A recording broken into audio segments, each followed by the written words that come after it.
Merci Christian.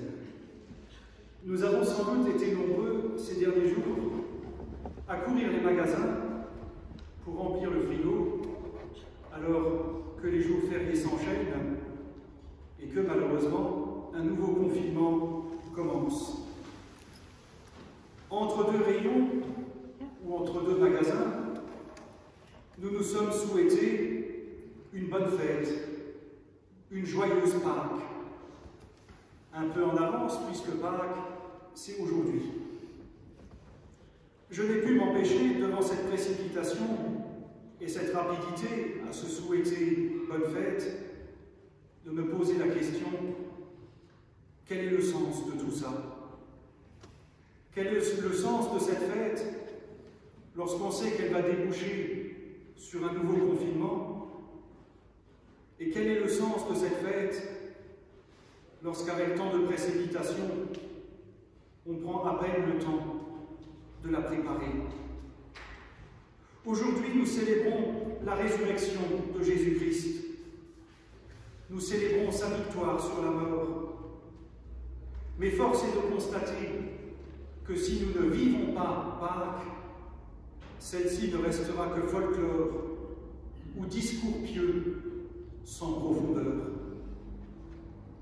Si nous ne vivons pas Pâques, nous nous retrouverons coincés, comme les Hébreux libérés d'Égypte, dans l'extrait de l'Exode que nous avons entendu. Coincés entre l'armée du Pharaon et la mer. L'armée du Pharaon représente l'Égypte, qui est elle-même symbole d'esclavage, de tous les esclavages qui nous empêchent de vivre. Peur, angoisse, dépendance, addiction, mais aussi repli sur soi et incapacité de s'ouvrir à ce qui vient. Quant à la mer, dans la Bible, elle est souvent symbole de mort. Si nous restons enfermés dans le folklore ou les discours pieux, nous serons alors comme le peuple hébreu, coincés entre esclavage et mort. Vous connaissez sûrement ce gospel « Oh Happy Day », mais contrairement à ce qu'on pourrait croire, ce n'est pas un chant de joie, c'est un chant d'enterrement. C'est le chant de l'esclave qui, dans les grandes plantations du sud des États-Unis, ne trouve sa liberté que le jour de sa mort. Est-ce donc cela que nous voulons? Vivre en esclave jusqu'à la mort, pour ce jour-là enfin chanter « Oh Happy Day ». Bien sûr, le texte de l'Exode nous dit que Dieu fend les eaux, signe du pouvoir et de sa victoire sur la mort. Mais encore faut-il aller de l'avant. Le peuple hébreu n'a pas le choix. Il doit faire confiance à Dieu pour ne pas sombrer. Il doit aller de l'avant. Idem pour nous. Pour que Pâques ait un sens, nous devons intégrer le tombeau vide, vide du mort et vide de la mort. Pour que Pâques ait un sens, nous n'avons pas d'autre choix que de laisser Dieu fendre les eaux qui nous bloquent pour y engloutir tout ce qui nous rend esclaves.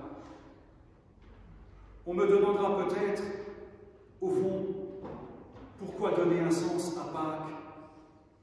Après tout, le chocolat et les agneaux ne suffisent-ils pas?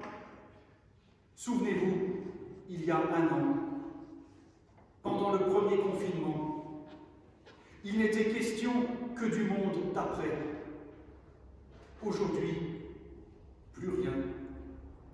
Comme si nous revenions à l'Égypte des mauvaises habitudes, de la fatalité et de la résignation. Or, Pâques, c'est tout le contraire. Pâques ne sera vraiment Pâques que si nous ne nous laissons pas gagner par la résignation et la fatalité. Ce ne sera vraiment Pâques que si par-delà le folklore et les traditions, notre foi nous pousse vers l'avant, ferment d'un monde qui vient et qui ne doit pas être retour en arrière. Un théologien écrivait « Le Seigneur, celui qui nous a fait sortir d'Égypte, est le refrain de tout l'Ancien Testament. Dieu est un Dieu qui libère. Cette mémoire s'enracine dans une histoire réelle. Quelques clans hébreux ont séjourné en Égypte et ont échappé à l'esclavage sous la conduite de Moïse, aidés par Myriam, Aaron, Josué et quelques autres. Ce petit fait minime, complètement négligé par les scribes du XIIIe siècle avant Jésus-Christ, est devenu un symbole universel. Le symbole du défi au pouvoir totalitaire, le symbole de la délivrance, de la certitude que Dieu ouvre des chemins de liberté. Régulièrement dans l'histoire, les peuples opprimés ont relu le récit de l'Exode et se sont identifiés à la marche du peuple hébreu. Cette histoire, nous pouvons l'entendre pour nous-mêmes, même si nous ne sommes pas esclaves au même titre que les frères de Moïse.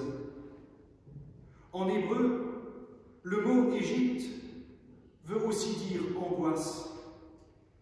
Un commentaire raconte que chaque personne, à chaque génération, doit se considérer comme ayant été elle-même libérée de l'Égypte, du pays de ses angoisses.